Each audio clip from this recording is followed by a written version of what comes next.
All right, we're going to continue on our ionic compound naming journey, and now we're looking at page 5 where it says at the top, practice naming ionic compounds using polyatomic anions. First of all, an anion is negatively charged. Polyatomic means more than one atom. So, let's look at number 1. Number 1 is K, and then CH3 CO2.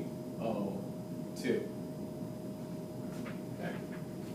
I often will write this as C2H3O2, or I've also seen this written as CHCOOH.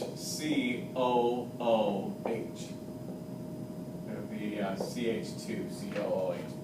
Okay. Either way of writing this is the same exact thing. You can write it C2H3O2. They're all the exact same thing as far as what they are. Now, when we look at this, okay, we have to, ionic charges have to cancel, meaning the positively charged metal and the negatively charged nonmetal have to cancel. Well, if you go find potassium in the periodic table, it carries a charge of +1. It is an alkali metal. So when we go find CH3CO2, or when we think about its charge, it has to be -1, and here's why. 1 potassium, 1 CH3CO2. This whole thing counts as one charged thing. So we call it a polyatomic anion. One negatively charged thing with many different types of atoms in it. So what do we do here? Well, we just name the metal, which is potassium. It is not transition, so therefore we just give its name, potassium. We look at the CH3CO2 and we say, okay, we look at our charts that hopefully we're memorizing, and this is called the acetate ion. All you have to do is name the polyatomic. This is potassium acetate. Number 2. It says Mg3PO42. Well, first of all, let me show you where these charges come from. Magnesium is an alkaline earth metal. It has a +2 charge. Well, there are 3 of them. So it's +2, +2, +2 for a total of +6. Over here you have 2 of this phosphate. Phosphate carries a -3 charge. You have 2 of them, -3, -3, -6, +6. You name the metal. Magnesium. It is not a transition metal, therefore it doesn't get anything else but magnesium. Then after you get done with that, you look at the PO4. It doesn't matter if there's 2 of them. There's 2 of them for that charge thing to work. What is PO4? Well, when you look at that or have that memorized, you would find that that is phosphate. And again, you just write the name. No changes to it. Magnesium phosphate. Number 3. Number 3 is Al and ClO3, 3. So here we go. Well, first of all, let's talk about the charges. Chlorate carries a -1 charge, and there are 3 of them.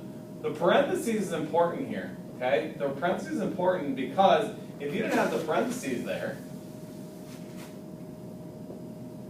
you'd have 33 oxygens instead of 3 chlorates.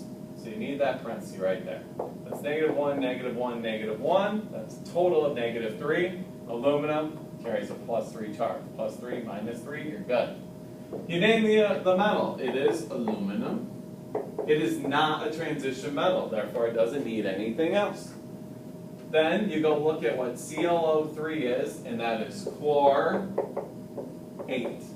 Again, it doesn't matter how many of them there are, because it says ionic naming. Eventually we're going to kind of screw that up, and we're going to do covalence, and we'll have where it will matter. But for now, if it's ionic, a metal, positively charged, and a negatively charged together, all you do is follow the rules for ionic naming. Number 4, CaSO4. +2, -2. There's 1 of them, and there's only 1 of this SO4 thing. If I was going to do more of them, I have to put in parentheses.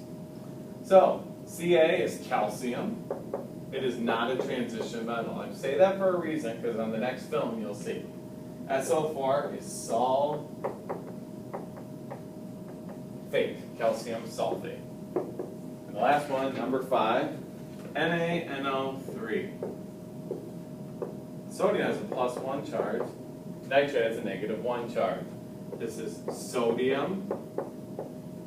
NO3 is nitrate. So that's sodium nitrate. Pretty simple when you're naming things that aren't transition metals and have a polyatomic. Notice this whole thing is -1 charge. This whole part was -2. These ClO3s were -1 and there were 3 of them. The PO4, this is the polyatomic ion, it's -3, there were 2 of them, that's why it's -3, -3.